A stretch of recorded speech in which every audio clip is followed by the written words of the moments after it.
ఇక first round tongue ట్విస్టర్లు మొదలు పెడదాం. సో ఎప్పటిలా మీతోనే మొదలు పెడదామా? అప్పడాల సంచిలో అప్పుడప్పుడు తాండ్రా, ఆవకాయ తాండ్రా, మంచిర్యాల మార్కెట్ లో మామిడి తాండ్రా. హైదరాబాద్ కి బస్ బుక్ చేయండి, బయలుదేరుతాను నేను.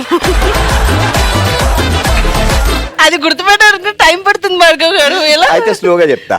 అప్పడాల సంచిలో అప్పుడప్పుడు తాండ్రా, ఆవకాయ తాండ్రా, మంచిర్యాల మార్కెట్ లో మామిడి తాండ్రా. ఎవరైనా ట్రై చేస్తారా?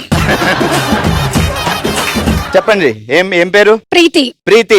బావగారు ముద్దుగా ఏమని పిలుస్తారు? ప్రీతి. రెడీ, స్టార్ట్ చేద్దామా? చిల్లర కొట్టు చిట్టమ్మ చిట్టి పాట, పళ్ళ కొట్టు పంకజం ఆడిందే ఆట. ఫాస్ట్ గా. చిల్లర కొట్టు చిట్టమ్మ చిట్టి పాట, పళ్ళ కొట్టు పంకజం ఆడిందే ఆట. చిల్లర కొట్టు చిట్టమ్మ చిట్టి పాట, పళ్ళ కొట్టు పంకజం ఆడిందే ఆట. ఏంటి మీ వాయిస్ అంత బాగుంది, సింగర్ వాయిస్ లో ఉంది కదా? అవును, చాలా క్యూట్ గా. పాడండి. ఇప్పుడు ఇదే పాట రూపంలో పాటండి. చిల్లర కొట్టు చిట్టమ్మ 3/4 తీసుకో. ఓకే ఓకే, ఆలో గ్యాప్ లో ఆలోచించుకోవచ్చు కూడా.